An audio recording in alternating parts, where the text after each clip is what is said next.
Hello everyone and welcome back to the X-Ring. On today's episode, we're going to take a first look at the new Microtech Glykon. This is going to be the first place you're going to be able to see this.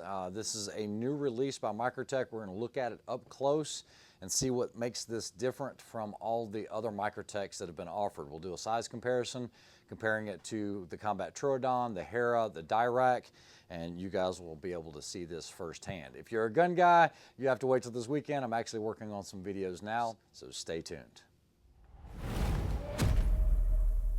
All right, so before we get started, I need to give a big shout out to Microtech and also the owner, Anthony Marfione, who is allowing us to do this video because these are not in anyone's hands yet.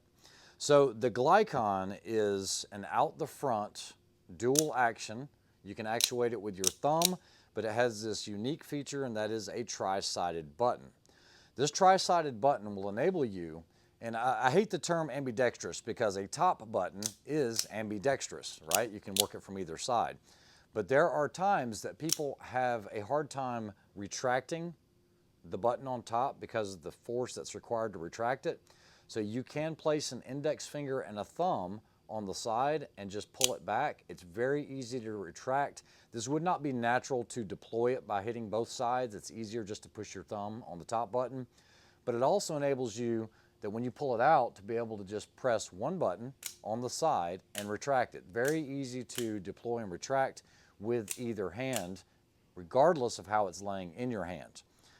The other thing that makes it unique is the pocket clip. This pocket clip is reversible, but it's not like you're just placing it on the side. You know, on some knives, they have a little locator pin to keep the pocket clip from rotating. What they've done is they've put a chamfer in here. It does come with a T30 bit, and that T30 bit will allow you to remove this pocket clip and take it off for left side or right side carry.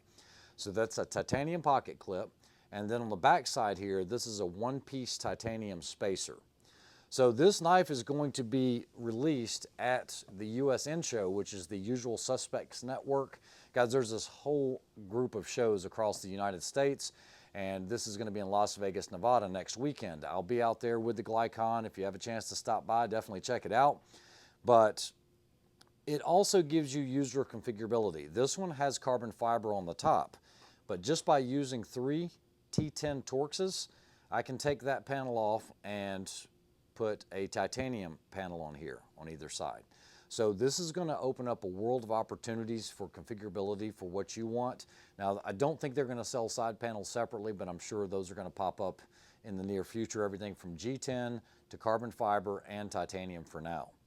The weight of this unit is going to be about 4.9 ounces to 5.2, depending on if you're using carbon fiber or G10 as opposed to the titanium. The titanium is the heaviest, coming in at about 5.2 ounces. The overall length of this knife comes in just under 9 inches, okay?